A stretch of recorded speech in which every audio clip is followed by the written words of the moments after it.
Hey guys, it is Joe Wolverton, teacher of Liberty, back with you again. And just so it's clear, every Tuesday and Thursday, man.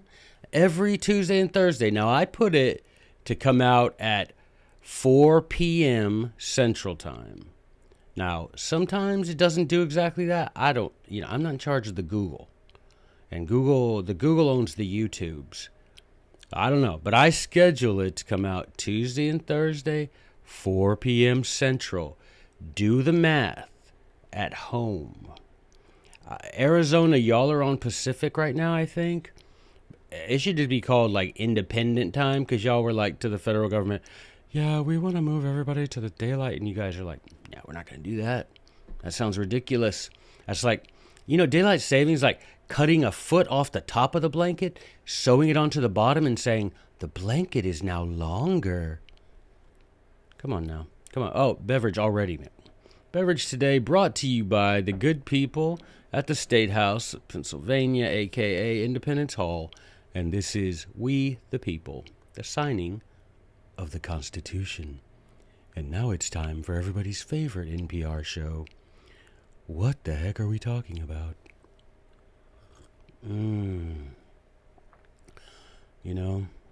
Sometimes you just get a drink and you're like, that's what it was all about.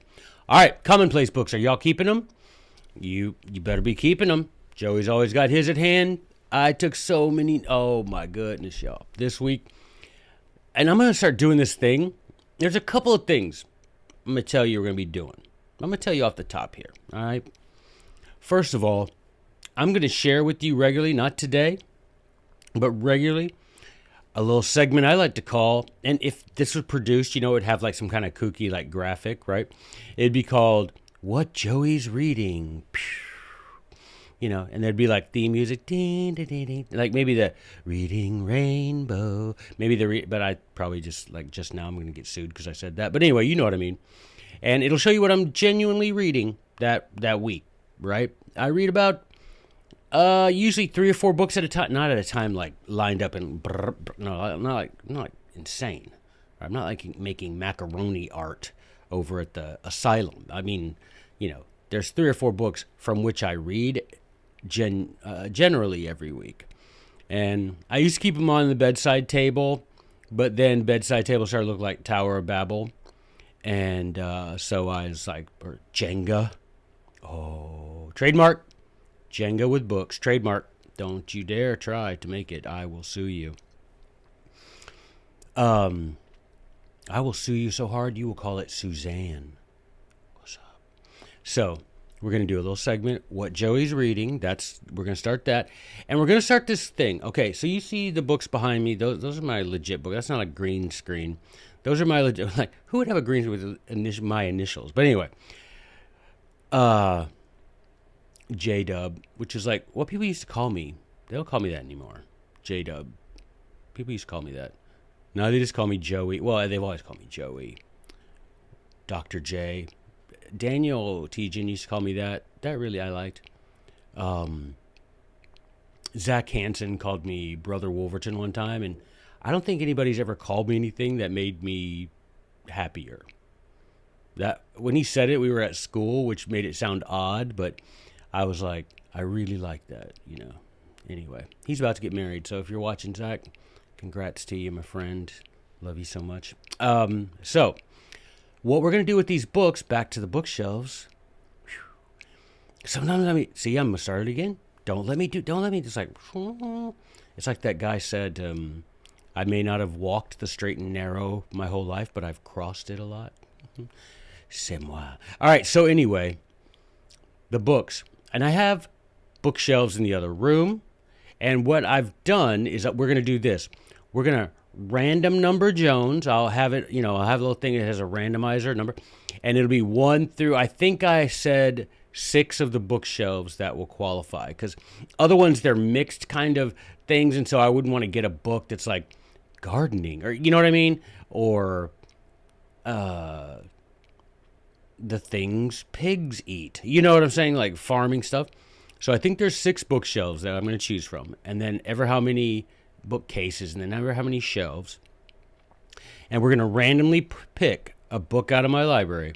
And then we're going to randomly pick a page from that book just to show you that all these things that our founding fathers read, all of these books that they read, every page is a lesson. And I'm not kidding. So we're going to do those two things. What Joey's reading, and random book, pick a page in a random book. Then we'll see people are smart, and the founding fathers read stuff we should read too. I think some of you are like, oh, I see why the record label dropped him now. All right, so commonplace books, keep them. What Joey's reading, going to be a segment, a regular segment. And random book. Not necessarily by Random House. I have a lot of Penguin. Isn't Penguin owned by Random House, though? All right, commonplace book, keep it. No Teflon words. I'm going to explain this to you. A couple of times, several times, I've had people email me and be like, Joey, I had to look up these words that you said. That's going to be true. Not necessarily because of my vocabulary, but because of the vocabulary of the people that we talk about and the books that we talk about and the other stuff. You might have to look up a word. That's good. Looking up a word, good. Letting words slide off you without knowing what it means, not good. Less effective. Because there are words, like you'll see one today in the stuff that I talk about today. There are words that if you don't understand what that word means, the whole meaning of that sentence, the powerful, profound meaning is lost. And if you gloss over it, or you're like, oh, I think I understand by context. No, don't do that. Look it up. You have your little piece of glass and bleep, bloop, bloop. Instead of looking up,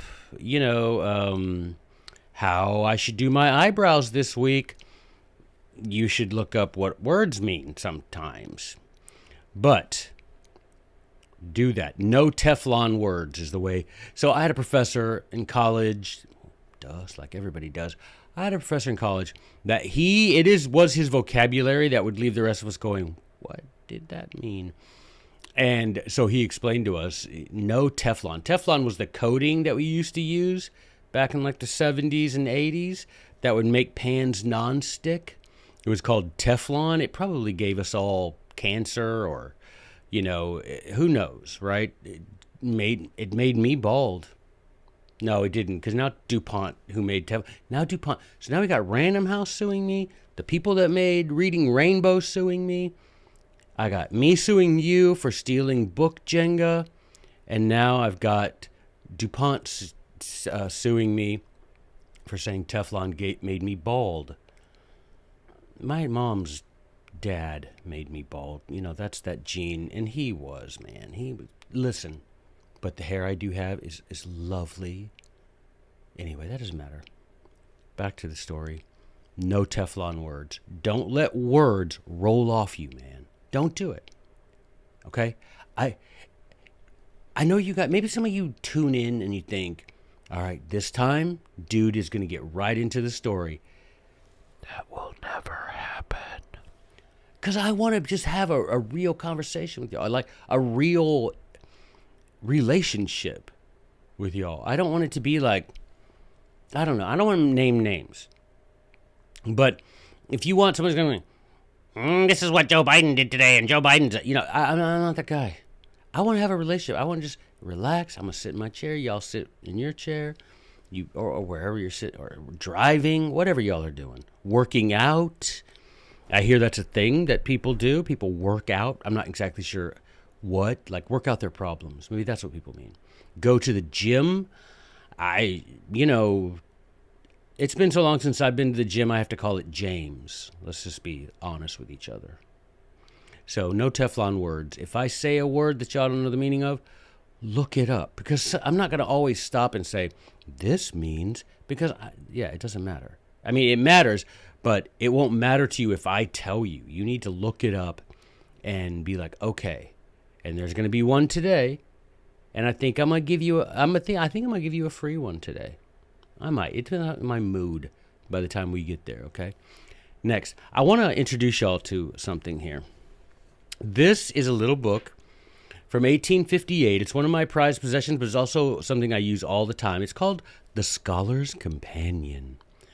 And it's from 1858. You can see it's a little book, just a little guy.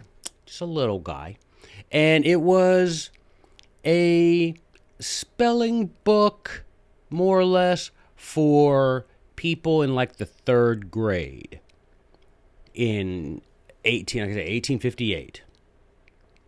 And that's not, I mean, I use it because in classroom, I will like have a little competition, and we can't really do that here. It's when I do one of my lives, we can, which would be fun. But it gives the English words that are derived from Latin roots and Greek roots, and it says what the root word means in Latin, and then what English words we get from it, and what that English word means.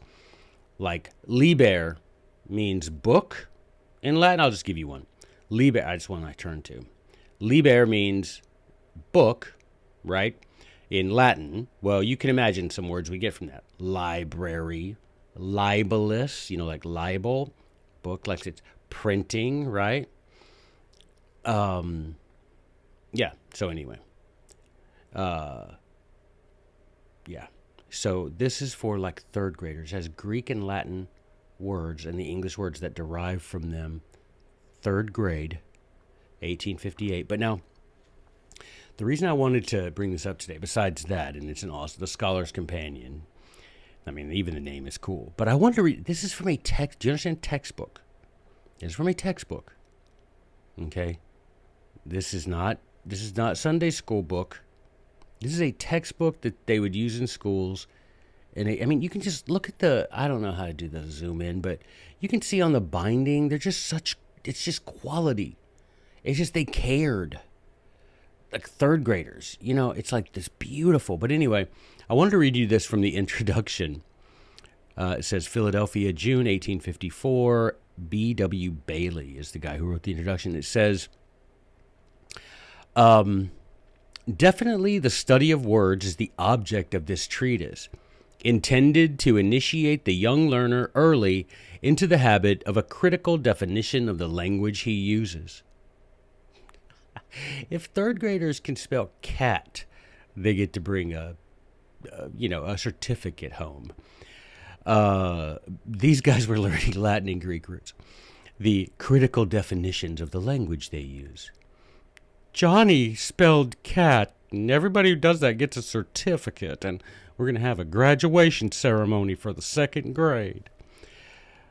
Beyond, stop it, Joey, stop.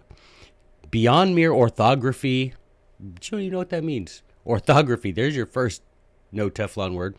Beyond mere orthography and correct pronunciation, it is designed, now listen to this, it is designed to introduce the young mind into the inner life of words, and thus into the inner life of the soul. It is a spelling book, but that's not all.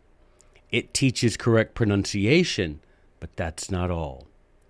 It is a defining dictionary, but still more, it discriminates the shades of difference in words, in thought, and contributes eminently to form the mind to truth, and the character to uprightness, and the soul for its immortal destiny.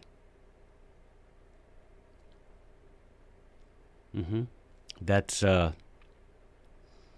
spelling book for third graders from 1858. I just thought I'd share with you. Can you imagine that? You'd get fired. I think if you said the soul is immortal, you'd get fired today as a teacher. Seriously, I think just this book is supposed to form your mind to truth, your character to uprightness, and your soul for its immortal destiny. And, it just wanted to give you an example. All right. Shall we talk about the stuff we're talking about today? Joey, You spent now 15 minutes, son, of my time wasting it talking about your bookcases and other things. I don't know. What was I even talking about? No Teflon words, commonplace book. Make sure you keep it. It's the difference, man. Keep your commonplace book. You don't have to, right? Of course you don't have to. You don't have to keep your commonplace book, just like you don't have to read the books our founding fathers read. You don't have to. Just like you don't have to look up words that you don't understand. There's little things. Like I said, history turns on little fulcrums, man. There's little things going to distinguish between leaders and followers. And it's like my dad always said, lead, follow, or get out of the way. And that's fine. You get to choose. That's thou mayest choose for thyself.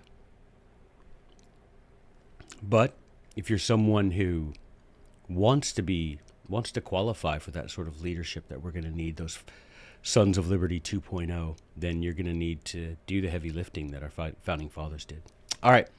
Speaking of our founding fathers, should I do a bizarre? I can do lots of accents because I lived all over. I live near Southern. It doesn't matter, Joey. Go. Washington, Adams, Franklin, Madison, Tucker. One of those last names, you're like, nope. Tucker. Talking today about a forgotten founding father, St. George Tucker. Now, everybody, if there was justice in the world, if education wasn't under the control of people that want to keep you ignorant, you would not only know who St. George Tucker is, you would have read his book in school, right? And I'm not talking like college, right? You would have read his book in elementary school. You would know. The concept that there is a forgotten founding father who made the contribution St. George Tucker made to this country is a shanda. It's a shame. It's terrible, okay?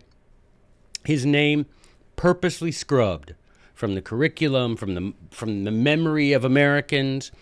And when you read his books, his book and his essays, you quickly learn why they don't want you reading his stuff anymore. I mean, it's instantly. Okay? St. George Tucker, he was a Virginian, called himself Virginian, but he was born in Bermuda. Okay? Bermuda, Bahamas, come. He was not in the Beach Boys, but he was a boy. He probably played on the beach, but not in the beat, not the official band. He was like Pete Best. Never mind. That was your crazy band reference. If you got your bingo card out, crazy band reference. Said that. All right. Born July 10th, 1752. So 271 years this month. Because this is still July, right? Yep, it sure is. 271 years this week. St. George Tucker, the youngest of 6 children. Shocker. All the founding fathers' families had a bunch of kids because the more kids you have, the less work each one of you have to do, right? So he grew up on his family's estate in Bermuda. It's called Grove Plantation. Yeah. July 10th, 1752. St. George Tucker, born in Bermuda, Grove Plantation, youngest of 6. As a young child, okay, St. George Tucker was very curious and studious, and this is something you'll again notice as a trend. His original plan, he's like, I want to study law. I want to be a lawyer. As you guys, a lawyer, which, no, there's no such thing as a lawyer. Please don't say lawyer. You don't study law. You don't go to law school. You're a lawyer because you studied law and you went to law school. So don't say lawyer. You're a lawyer. Calm down with your stuff. You need to open Scholar's Companion is what you need to do. Get your mind ready for its immortal destiny. So that was his plan, but his family, man, a lot of us today would identify with this aspect of St. George Tucker's biography. He, as an adult, but as a younger person, he and his family, they went through a lot of economic difficulties. All right, his dad, they owned their own business, and sometimes business wasn't good. And it had big effect on his life, but you'll see that he he turned that frown upside down, is what he did. So, but I do want to say something about this, because he was young and he was curious and studious, and there's a lesson to be learned here, guys.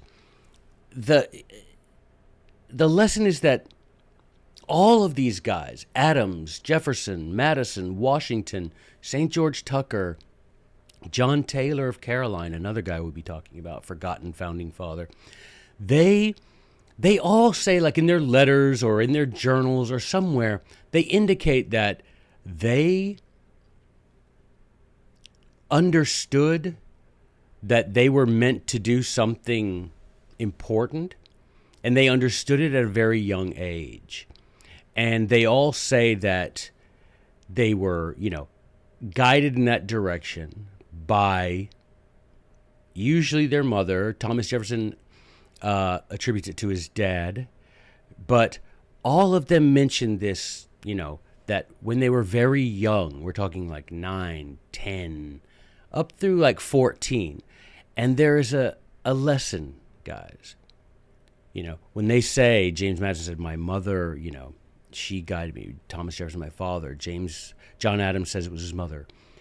All of these talking about how their parents, very young, noticed that they were studious and curious, and that they had more of maybe a sober attitude, more, a little bit more serious. And they, even as children, recognized that there was something different about their life.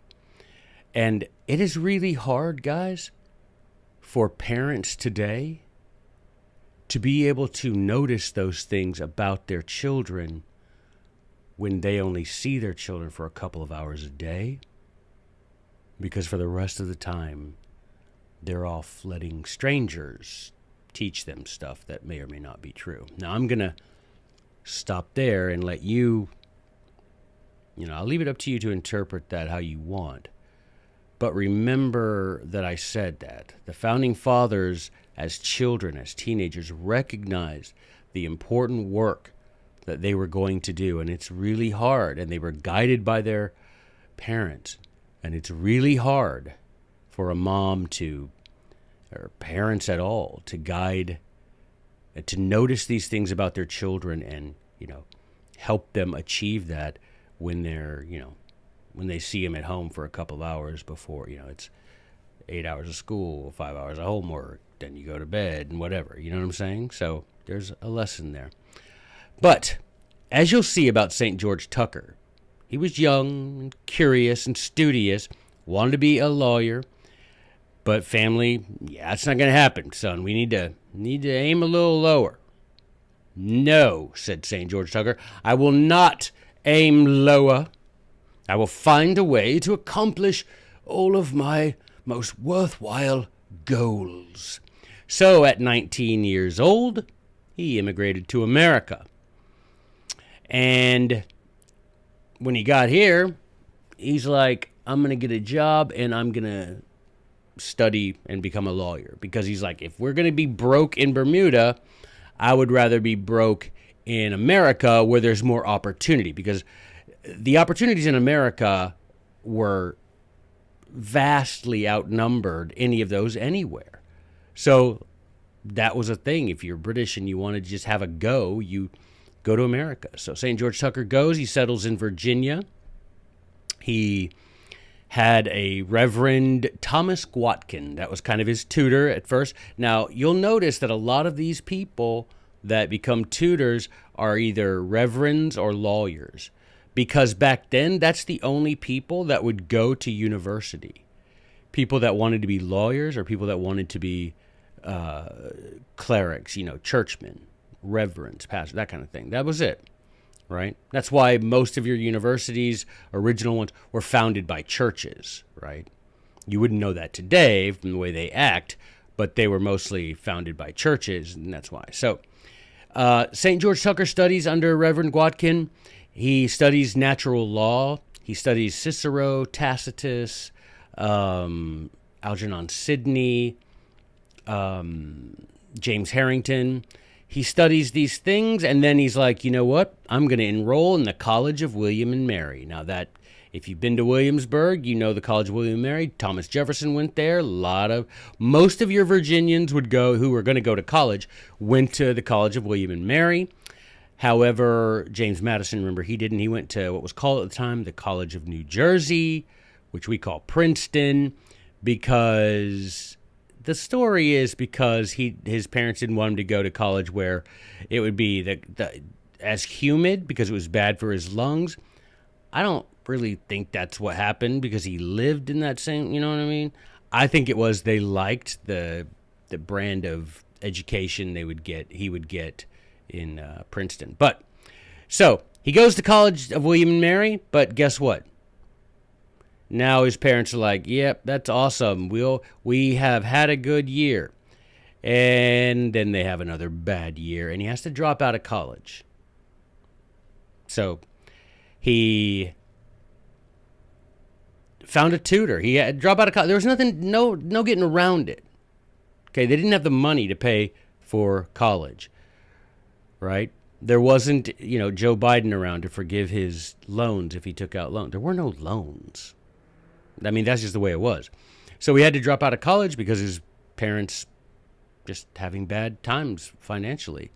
So he drops out, but undaunted, he sought out a tutor. He found probably the best lawyer, the best tutor in all of Virginia, George Wythe. Now, another forgotten founding father, George Wythe. Oh my good guys. Speaking of his mom noticing, now his mom died when he was very young, but she would teach him English, Latin, and Greek all at the same time. Like this dude, oh my gosh. Please have a beverage. So he sought out George Wythe. Now, there is a lesson here. St. George Tucker did not allow his family's financial misfortunes to prevent him from being educated. No, he was not going to get a pretty piece of paper that said, "Be it known unto all that St. George Tucker is really smart." Right? He wouldn't have a nice piece of paper put in a frame that had the name of a college. Family couldn't afford that. He took it upon himself. I need to find someone that can teach me the law. George Wythe agreed. You got to shoot your shot, man. George Wythe, that's the best you could have gotten. Why not ask? So he did, and George Wythe became his tutor. And you don't be discouraged. Don't give up. If your family or yourself, you have financial problems, so did, James Madison died penniless. Like his wife had to sell things he wrote just to buy food. Like there are other founding fathers bringing food to Dolly Madison. Right? And the reason I'm saying that is don't be discouraged. And don't look and think, oh, they were super wealthy. Yeah, they had a nice house that their great-great-grandpa gave them and was paid for, and they had land that was paid for. But St. George Tucker, his family had really bad financial problems. He had to drop out of school, college. Don't let these things discourage you. Don't let them dissuade you from seeking, to be what you want to be. Overcome your obstacles. I mean, it's like Marcus Aurelius, the great Stoic, said, "The obstacle is the way." Would St. George Tucker be the man he became if he hadn't studied under George Wythe? Probably not. Just persevere, guys. Persevere. Stick, right? Be steadfast, long-suffering, all of that. Persevere. A friend of mine, Michael Smart, if you're watching, hello, Michael. He sent me a prayer that was from St. Catherine of Siena. And in it was basically about this whole thing about hope. It was about having hope even when things seem hopeless. And she said something in there, and I wanted to read it to you. She says, the crown of victory is placed on the brow of perseverance. Do you get it? Keep going forward. Even the founding fathers had money problems, health problems, but they found ways around them. If he hadn't been forced to drop out of school and have George Wythe as his teacher, I don't think he would have become a forgotten founding father, he never would have been a founding father. Right? He'd have just been another, you know what I'm saying? So the obstacle is the way. You can't go to college. Maybe that's directing you towards something better. Whatever. You know, your health is bad, so maybe you have to stay in and read where other people are out. Whatever. Use the obstacle as the way to be something great. And that the crown of victory is placed on the brow of perseverance, guys. Push through it. The obstacle is the way. Push through it. So, after 2 years under Wythe's tutelage, St. George Tucker applied to the bar of Virginia, and he passed. And about that time, everything was starting to really heat up with England. All right. So he studied under St. George or under George Wythe. Remember I already explained to you how back in the day you wouldn't like fill out an application and take the LSAT and all that kind of stuff. You would just take a bar exam. You would go and people would ask you questions about the law. They would give you hypotheticals, and never how you answered, that panel had to, if they unanimously agreed, then you were a lawyer. Ding. So we got to hang out his shingle. You know, that's what they call it when you practice your own, you know, when you have your own practice, they call it hanging out your shingle, meaning a sign like it says, St. George Tucker, attorney at law, or Esquire. That's what I wish people would call me. Joe Wolverton, Esquire. No, don't call me that. But it sounds funny. So, just prior to the outbreak of War for Independence, as you probably know, maybe you don't, England shut down the courts in the colonies because they're like, nah, we want you guys to be sent to England for trial. We don't think self-government, not for you guys. It's for us, but not for you guys. So guess what happened to St. George Tucker? That's right.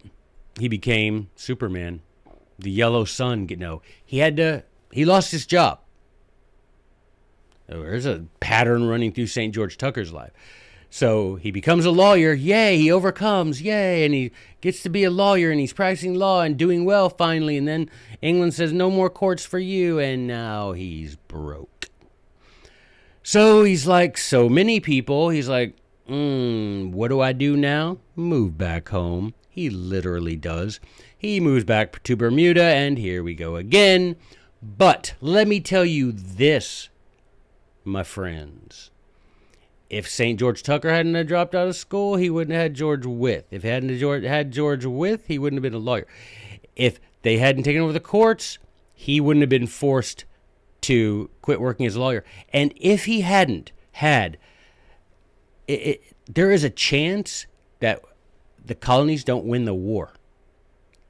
St. George Tucker is so important. What happens next is so important to the war effort, but never taught, because then you might learn to have hope and courage and faith and all of this instead of crying and mommy didn't hug me and that's why I can't be anything important or whatever. I'm not mocking. I'm just saying you can overcome stuff. So St. George Tucker, they close down the courts. He has to move home to Bermuda to work for his dad, try to help there. Well, guess what? The war breaks out. And this is one of those kooky things. So Thomas Jefferson, he knew from the time he was at William and Mary before he had to drop out. And he's talking to Thomas Jefferson. He's like, there's a ammunition factory in Bermuda. So he knows he's headed home. He's like, hey, TJ, just, I don't know, FYI, it just occurred to me, there is an ammunition factory in Bermuda near my house. I don't know if it'll mean anything to you, but I'm out. See you later. And so it ends up that Henry Tucker, St. George Tucker's dad, gets with Benjamin Franklin and says, I don't know about you, Ben. Can I call you Ben? No. Okay, Jamin. Jamin, I think a thing is we have ships. We have a couple of boats. Let's not call them ships. We have some boats. I have my son St. George. It was his mom's idea. Don't look at me like that. His mom named him St. George. You talk to her. Actually, don't. Do not mention it to her. Oh, my goodness. She gets so mad. Why are you telling people that I named him that? Because you did. Well, you don't have to tell her. Don't mention it, Jamin. Okay? So anyway, we have some boats. St. George is home. He calls himself a Virginian now. He pretty much lost his English accent. And we have ammunition here. We have some bullets and stuff down here and some boats. And Jamin is like, he's like, yeah, appreciate you, Henry. By the way, good on your mom for naming you something normal.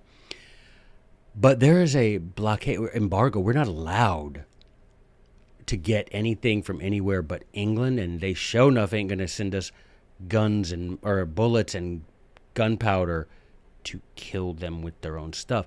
And Henry's like, but our boats are English, and Bermuda's English, and we could probably sneak by the British Navy boats. And he's like, you know what I'm talking about, little. And Jamin is like, yes. So what happens? 2 ships carrying ammunition, gunpowder, sail to America, to a very, very, very grateful Continental Army. George Washington, I mean, it's, guys, I know you think it's an exaggeration. It isn't. I mean, you had people melting down their, if they had silverware, they would melt it. If they had, a coffee pot, they were melting this to have bullets, little balls, ammunition for the Continental Army, for the militia, the Virginia militia. They didn't have stuff. And so for 2 ships to arrive full of gunpowder and ammunition, George Washington was extremely grateful, profoundly thankful that Ben Franklin and, Henry Tucker were able to work out this deal that brought, anyway. And later in life, St. George Tucker said, yeah, I worked, hauling casks of ammunition onto those, or casks of gunpowder onto those ships. So do you see the connection there? He loses his job. He has to go home. He's thinking, I'm just going to work on my dad's farm. And war breaks out. And, telling TJ, he's like, that's crazy that, we're at war with England and there's this ammunition thing. And he's like, Anyway, do you see what I'm saying? The obstacle became the way. We needed, the Continental Army needed, the Virginia militia needed that ammunition, that gunpowder. And so it's very possible that had it not been for him losing his job and having to find another way, and that way being supplying ammunition to the war effort. So Tucker, St. George Tucker, he becomes like the liaison between his family getting the, ammunition and gunpowder and everything, getting it ready and getting it to America, and who it needed to go to. Because St. George Tucker, living in Virginia all that time, he knew people. He knew George Washington, he knew Thomas Jefferson. He knew ways who to, because Henry Tucker is in Bermuda overseeing everything. So St. George becomes the liaison. He's like, okay, I know where to take it. I know who needs it, all of that kind of stuff. Now, obviously, this required St. George Tucker and his dad and George Washington and Thomas Jefferson and Benjamin Franklin and the entire Continental Army, who used the ammunition to break the law. Now, did they break the law? No, they did not break the law. That was not a law. That was Parliament trying to impoverish the Americans to force them to surrender. It was not just, and that which is not just is not law, and that which is not law ought not be obeyed. It was Parliament and the King that were breaking the law. They were breaking the law. The Americans, that's why I don't call it the American Revolution. They weren't trying to overthrow one government and install another. That's a revolution. They had been self-governing since Jamestown. England came in, took away their self-government, and so what the colonists were doing were restoring, right? It was a restoration, not a revolution. The king and parliament violated the English Constitution in order to oppress the Americans and force them into accepting second-class status. So, did these people break the law? No, because law isn't just whatever a politician says, right? That's not what the word law means. Law is a word with a definition, and that definition isn't whatever a lawmaking body passes and calls law. Cicero explains it really well in his book On the Laws. If you went to a doctor, let's say you had a really bad headache.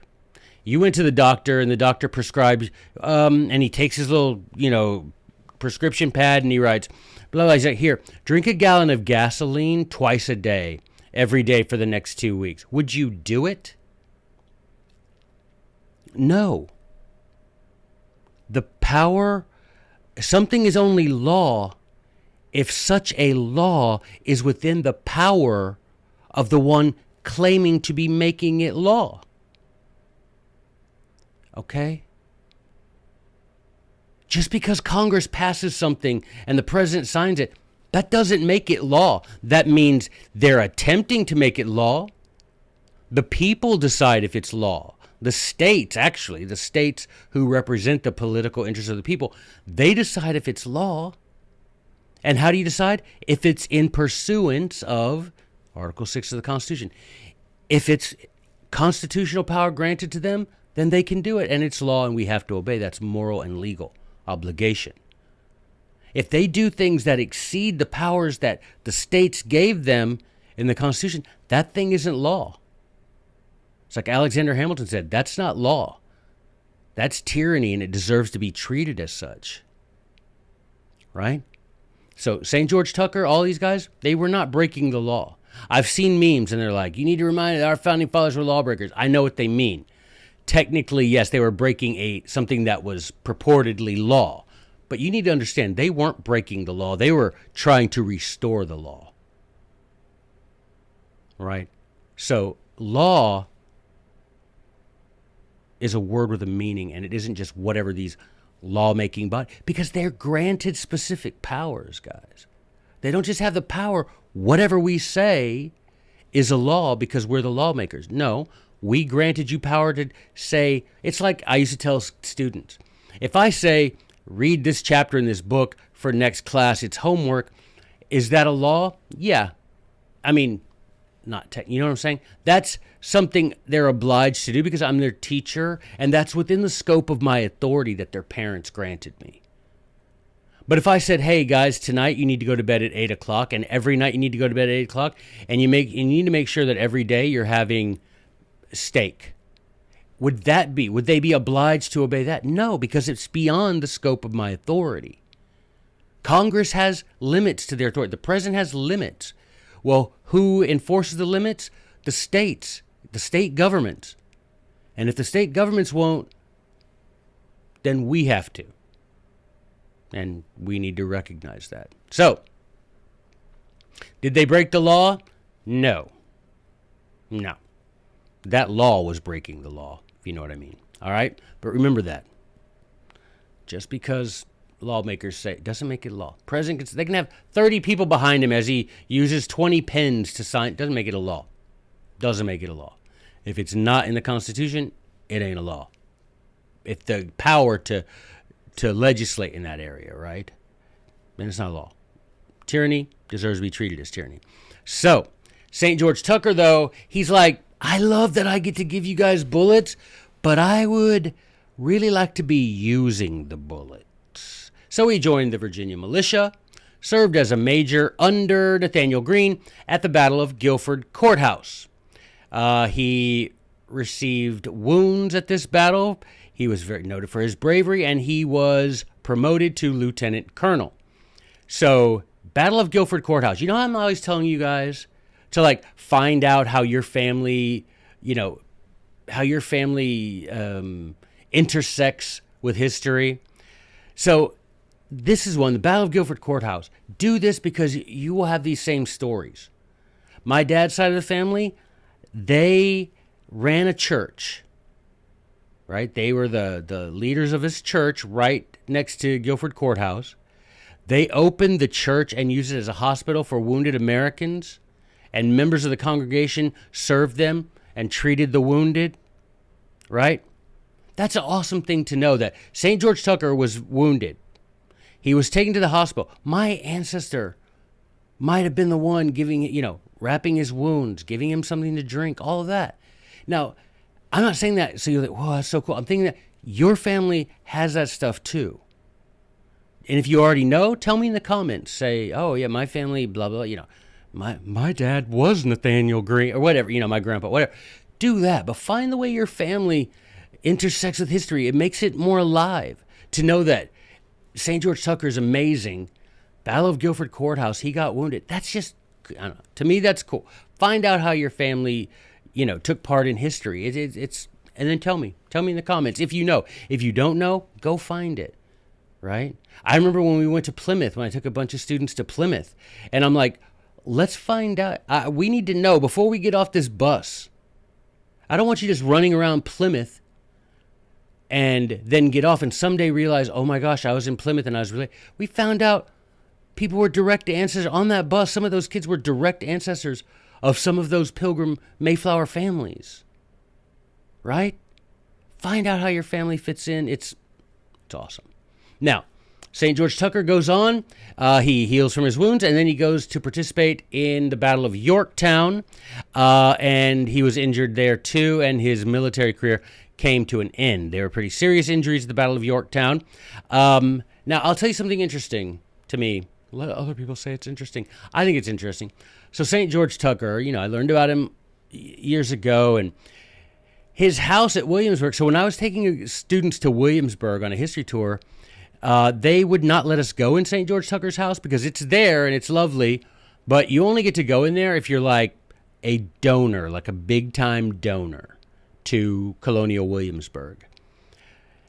So anyway, I was on the phone one year and I was calling them, trying to beg to let my students go to the St. George Tucker house because I just wanted them, because I'd talked to them about him and I wanted them to be able to see his house. And we're going to Williamsburg, and I'm talking to the lady, trying to sweet talk her. Hey, we got some students. Why did I turn into Bill Clinton? That's wrong. I was like, hey, I'm bringing some students. We've studied St. Blah, blah, blue. And she's like, well, what's your name? I'll talk. And I said, Joe Wolverton. She's like, Joe Wolverton? She's like, did you write an article, a biography of St. George Tucker, an article about that? And I'm like, I did, yeah. She's like, we give that away to our donors in the packet that we give them. We give them a copy of that article you wrote. And I'm like, that's so cool. Great. That's awesome. I hope they enjoy it. It's like, it is amazing. Yes, you can come. Of course you can come. We'd be so proud. My kids get to go. There are so many obstacles to the way stories there, how I ended up doing that. But the point is, we got to go to St. George Tucker's house. And we got the VIP treatment. We got to sit in the cool lounge with the rich people. We didn't get any cigars or cognac. But we got to go in St. George Tucker's house and get the whole tour and sit in the nice places and stuff because I wrote that biography. And then the lady was so grateful. She gave me a copy of St. George Tucker's journal where he describes his service at the Battle of Yorktown, which was a huge honor. I mean, getting to go to his house was a huge honor, So anyway, just basically, I guess the lesson there is find out how you can honor our founding fathers. I mean, reading the Constitution, reading the Declaration, understanding those things would be a big way to honor them. But, just wherever they are, let them know that you appreciate the sacrifice that they made. So his military career was over. St. George Tucker, military career over now. He's wounded pretty badly at Yorktown. But, of course, Yorktown was, pretty much the end of the war. So it, again, opened, one door closes and another one opens. And so he starts at this time, just right after that, within a few years, we have the Constitution. St. George Tucker writes a book called View of the Constitution, where he goes methodically through the Constitution, explaining the meaning and the purpose of the different parts of the Constitution. And he also writes commentaries on Blackstone's commentaries, like taking out the monarchical stuff and making it more, Republican with a small r, meaning, more self-governing. No, not a king. We don't do that here. We're a republic. And so he changes them a little, and they make him a professor at William and Mary. Guys, think about it. The college where he had to drop out of because of his parents' economic misfortunes is now the college where he's a professor. And the book he wrote is a textbook. Guys, that's a lesson, man. You get kicked out, so what? Persevere. This guy becomes can you imagine how it must have felt when people are reading his book? They're like, we need to use this at our college. And then he becomes a professor at the college where he had to drop out. That had to feel really good. And the book was published in 1803, and this is it.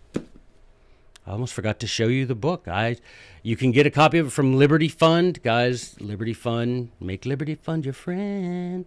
I'm hopeful that if we get enough people subscribing to this, Liberty Fund will give me a discount code so that y'all can get money off your Liberty Fund purchases, because it'd be awesome if you did. So here we go. This is St. George Tucker's View of the Constitution with selected other writings. And there's our boy, St. George Tucker. There you go. Can you see it? Can you see everything? Can you see everything? All right. So, View of the Constitution, 1803. Liberty Fund has copies of this. This is my second. You can see this is like super tight, so it's like not the one I study. But anyway, I digress. So, in this, Liberty Fund, in their introduction, calls this the first extended systematic commentary on the United States Constitution after its ratification and later its amendment by the Bill of Rights. This is the first time that someone said, all right, and someone of St. George Tucker's mental quality, right? He sits down, he's like, I'm going to take the Constitution, describe, because he's one of, he knows the people that were there that did it, so he has that intimate knowledge that other people wouldn't have. And he's like, and he's a lawyer trained under George Wythe, right? I mean, come on. And so he knows intimately what went down. And so he's like, I'm going to explain what the Constitution is, how it came to be, how it's meant to function, what the things in there mean, all of that. And this was used as a textbook for 100 years in college. 100 years this was used as a textbook in college. So it's the introduction says that generations of American law students, lawyers, judges, and statesmen learned their Blackstone and their understanding of the Constitution through St. George Tucker's book. That's how cool it would be if they, generations of Americans learned their Blackstone and their understanding of the Constitution through Joe Wolverton. That dude somewhere, he's over there, he's like, that was me, I did that. St. George Tucker. Do you understand that this is not the textbook? Think about why. Why was it good enough for 100 years? And then all of a sudden, why? Okay, I was a law student, not a law student. I didn't go to law school. I went to law school. I was a law student, studied the Constitution 3 hours a day for a year in class. Guess what? Never opened the bloody Constitution in my constitutional law class in law school. Never once. Never got mentioned this. St. George, never. Right? Never any of the treatises that were written explained. Never opened the Constitution. We read Supreme Court opinions about the Constitution and then pretended that was the Constitution. And I say pretended because it wasn't, but it's like, well, this is what the Constitution is, whatever the Supreme Court says it is. You know, that's weird because it does not say that in the Constitution. It doesn't mention that at all as one of the powers of the Supreme Court. But if we all wink, wink, nudge, nudge, and agree, no, it still doesn't make it so. We can all agree to tyranny. That doesn't make tyranny a good government, right? So we may say the Supreme Court decides what the Constitution says. It doesn't, and it's not given that power at all. And someone will say, well, Marbury versus Madison, you can't have a Supreme Court decide the limits of its own power. That's ridiculous. That's like you going to a job and they're like, all right, so it pays $70,000 a year. You're like, no, it pays $270,000 a year. Okay. You can't have the Supreme Court telling us what the Supreme Court's power is. So don't Marbury versus Madison me, son. It's called the Four Corners Doctrine. It's either in the Constitution or it's not. If it's not in there, the federal government can't do it. Simple as that.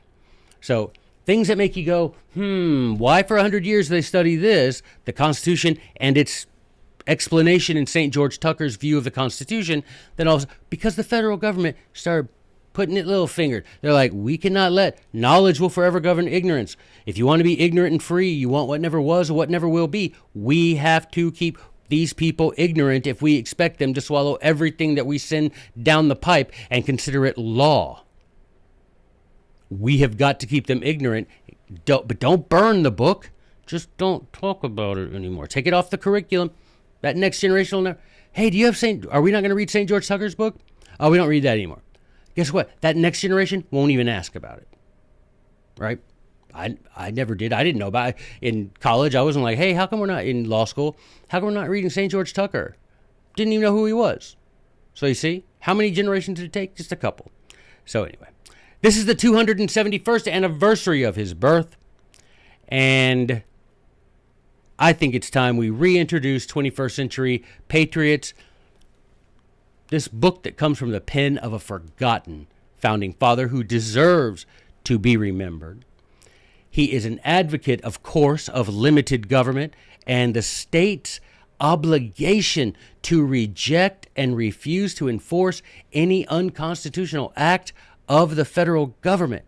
Any act that exceeds the boundaries of the powers that the states gave to the federal government in the Constitution. The states not only have the right, they have the duty, the obligation to refuse to enact that, because that is tyranny, and the states are meant to stand as a barricade between the tyrants in Washington, D.C. and us.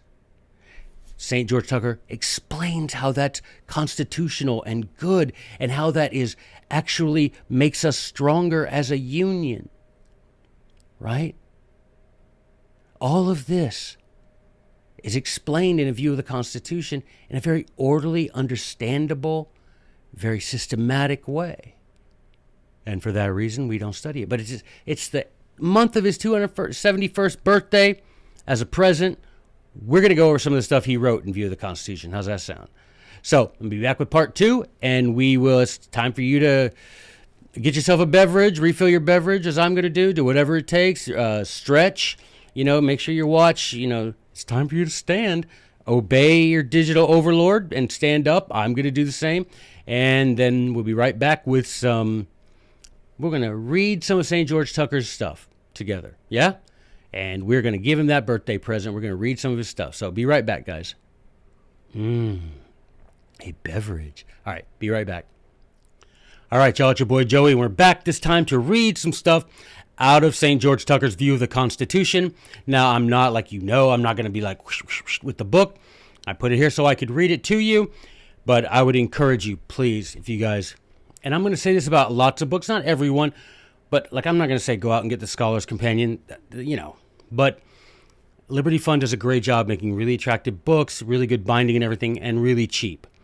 And they're doing this because most of the money came from a family, the Goodrich family, that made money and wanted to help make, America, or keep America strong. And so, I'm going to recommend that you buy many of these, not all of them, but View of the Constitution of the United States with selected writings from St. George Tucker.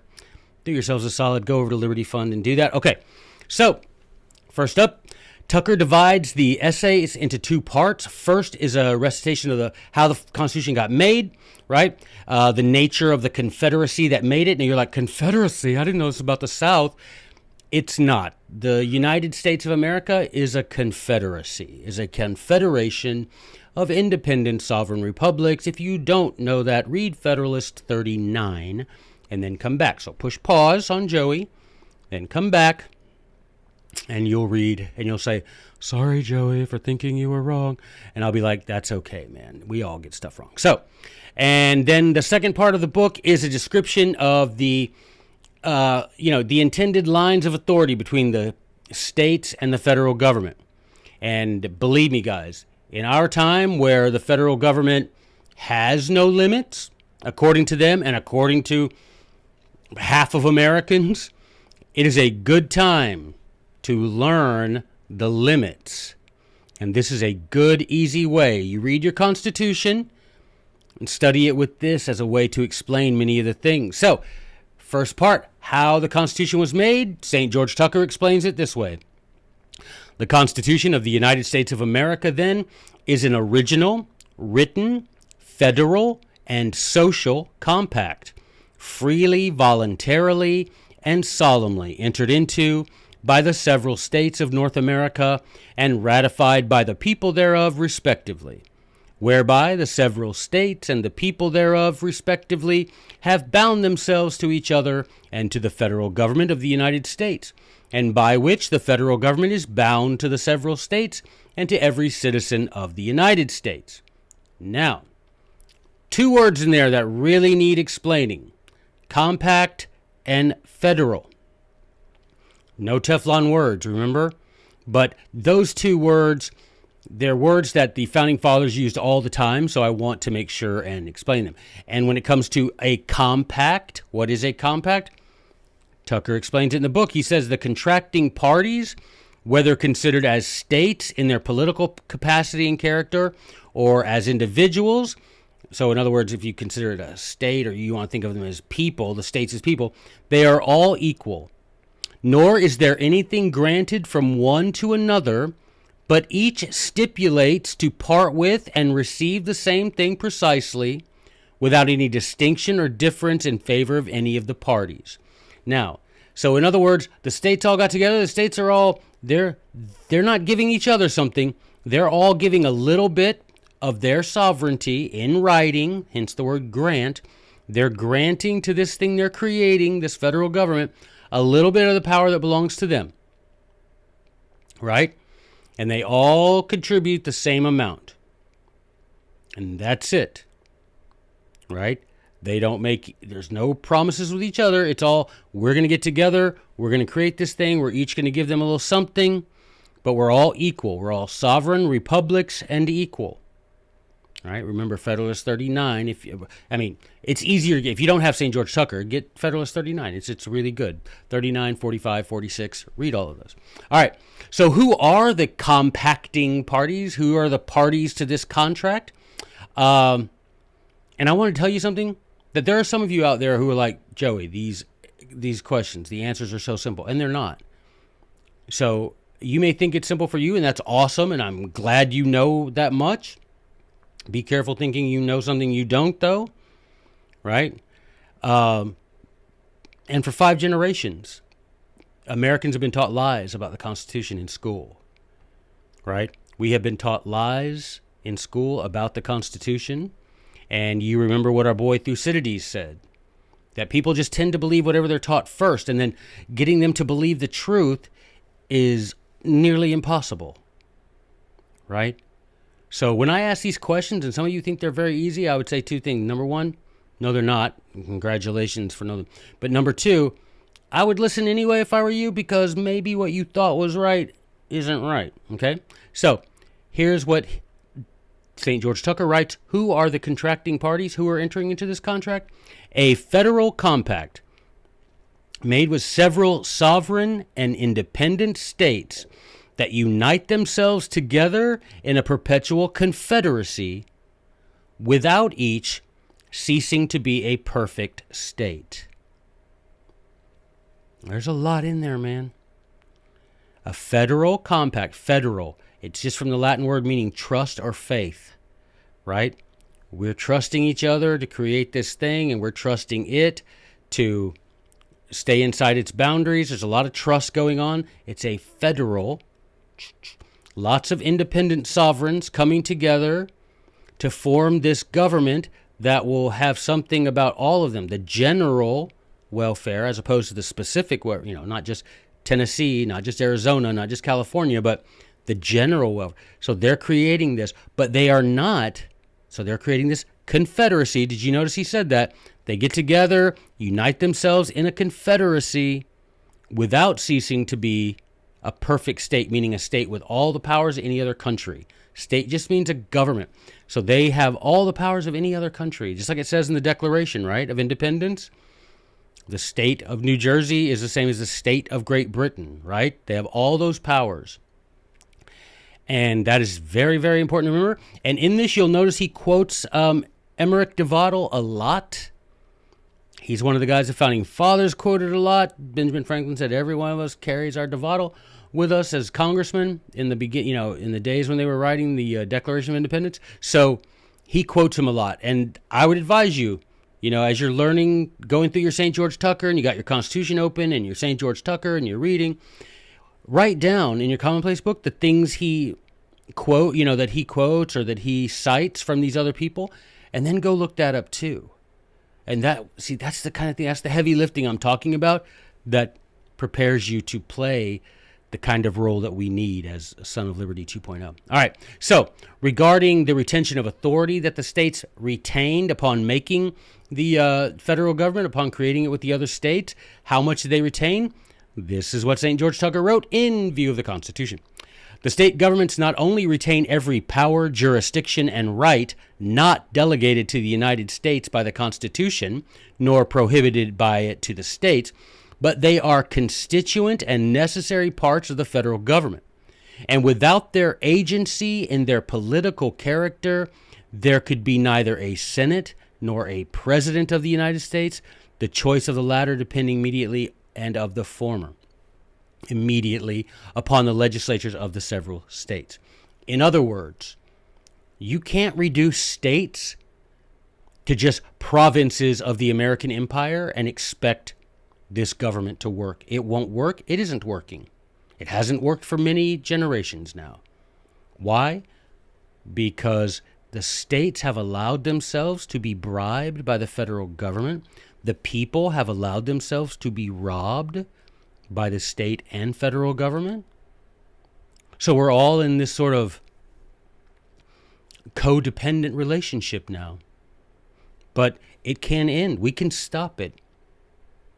Right? We elect men who promise to abide by the Constitution and who promise to refuse to enact any unconstitutional act of the federal government.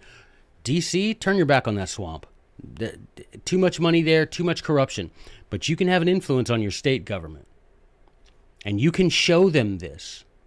You can teach them these things.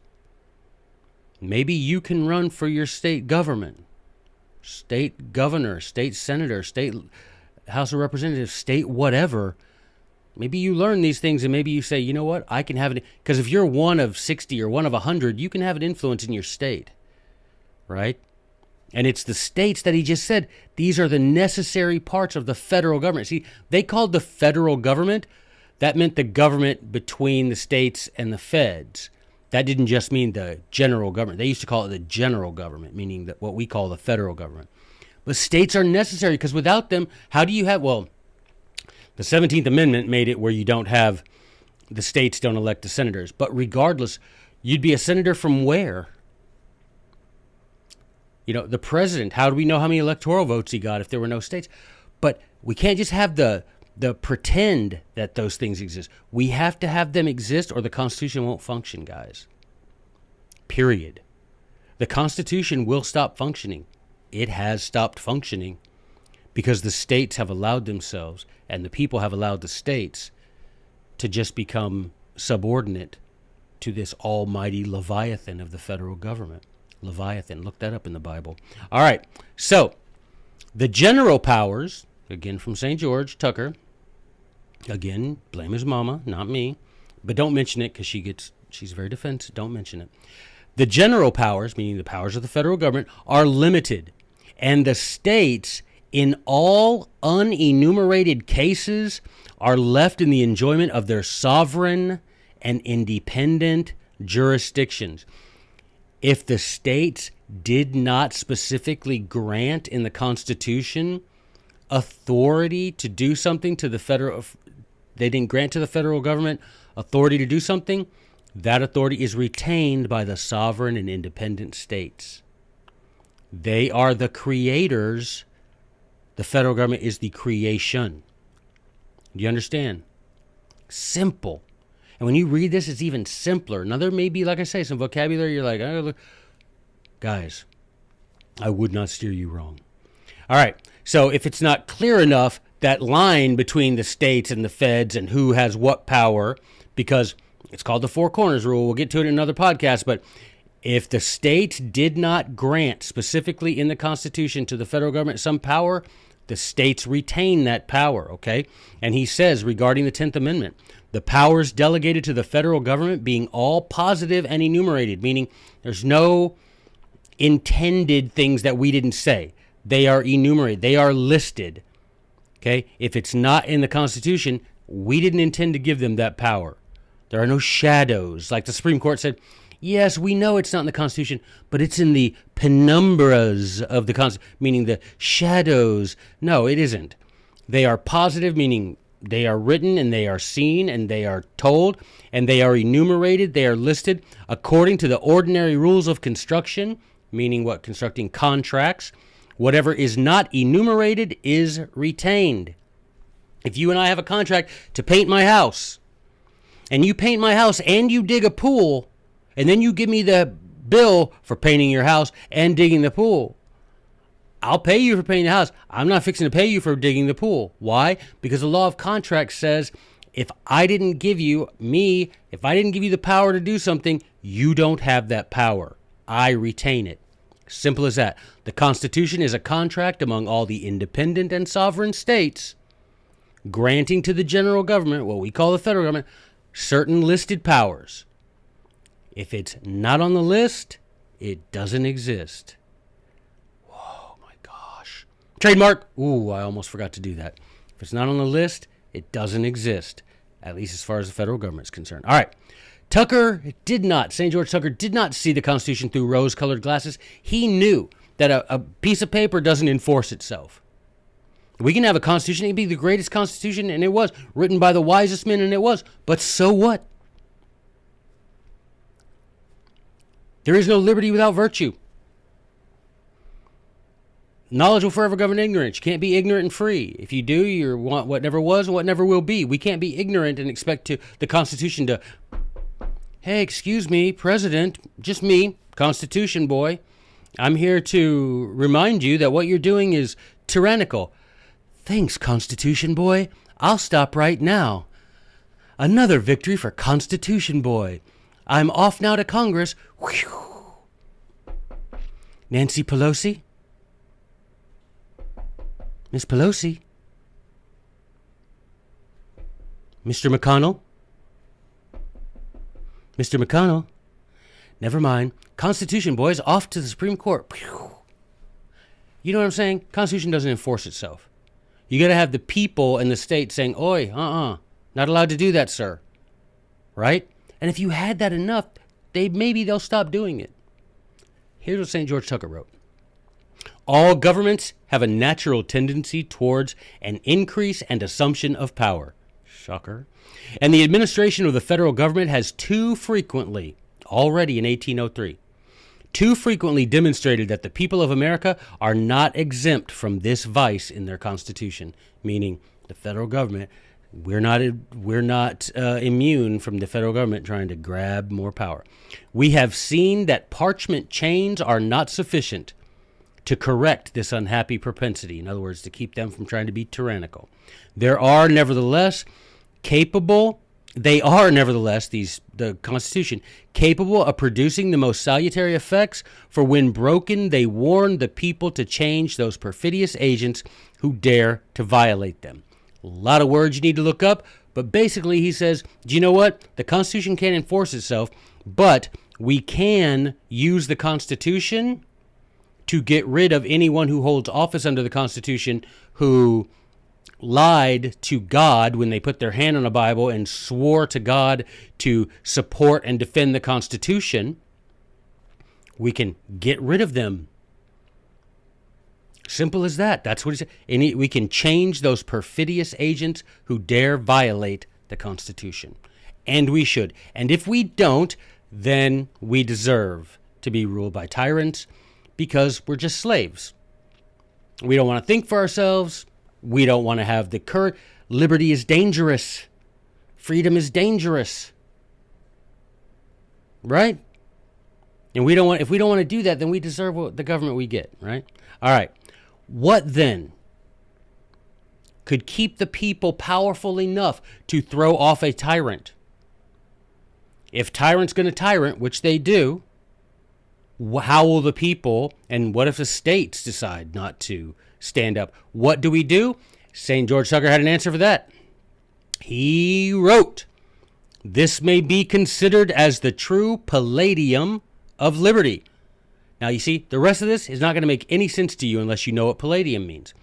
This may be considered as the true palladium of liberty. The right of self-defense is the first law of nature. In most governments, it has been the study of rulers to confine this right within the narrowest limits possible.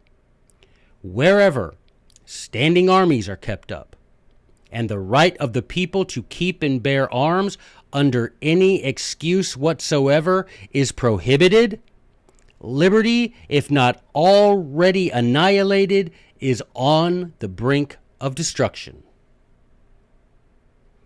If the government prohibits in any way whatsoever the right of the people, all the people, to keep and bear arms, then he says, liberty, if you haven't already lost it, you're about to. Guys, you have to wait to buy a gun. You have to pass a federal No. I want to see gun vending machines. The Second Amendment hasn't been restored until I can go to a store that sells guns, give the man the money, and take my gun home. That's when the Second Amendment. No. And I should be able to, if I can afford an F-16, I should have one in the backyard.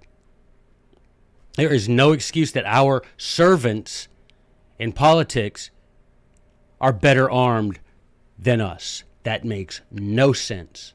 And as he says, it has been the study of rulers to confine this right within the narrowest limits possible.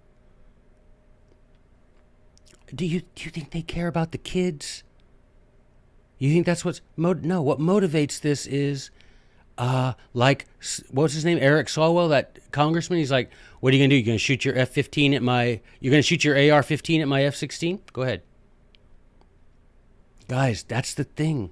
Liberty, if you see that the government is at all restricting the right of the people to keep and bear arms, then liberty, if not already dead, is dying. Look up palladium. I'm going to give you this one for free. Palladium was the statue of Athena kept in Troy that was supposedly safeguarded the city of Troy. It's palladium because another name for Athena was Pallas, Pallas, Pallas Athena. The statue of her was called Pallas Athena. It was meant to safeguard, thought to safeguard the city of Troy. So in English, we took that and meant palladium is anything that safeguards something. So the right to keep and bear arms is the palladium of liberty, that which safeguards our liberty. So the fearlessness, the historically sound defense, explanation of the Constitution, and the limited powers of the federal government, and how people should respond, and who the states are, all of that spells out very clearly why nobody studies this book anymore, why nobody knows who St. George Tucker is, and why the establishment has scrubbed his name, his legacy, his works and his very memory from Americans. Because if we start reading that stuff, we might start doing that stuff, and that ain't good for the tyrants, right? St. George Tucker, we cannot let his light be hidden under a bushel. He is a man whose book deserves to be read by anyone who claims to be a friend of the Constitution. We, as a birthday present, guys, let's give St. George Tucker a man who deserves to be known. Let's give him the gift of reading the Constitution and of reading the book. You can get it for free on Liberty Fund, too. You don't have to buy the hard copy. If you're someone who can stand to read stuff online, Liberty Fund lets you have a PDF of this for free. So as a happy birthday to St. George Tucker, read the Constitution, read his book. You can read it for free online. And let's have his book, View of the Constitution, let's have it be recited and remembered by all those who are striving to restore the liberties granted to us by God and protected by the Constitution. I will see y'all in a couple of days.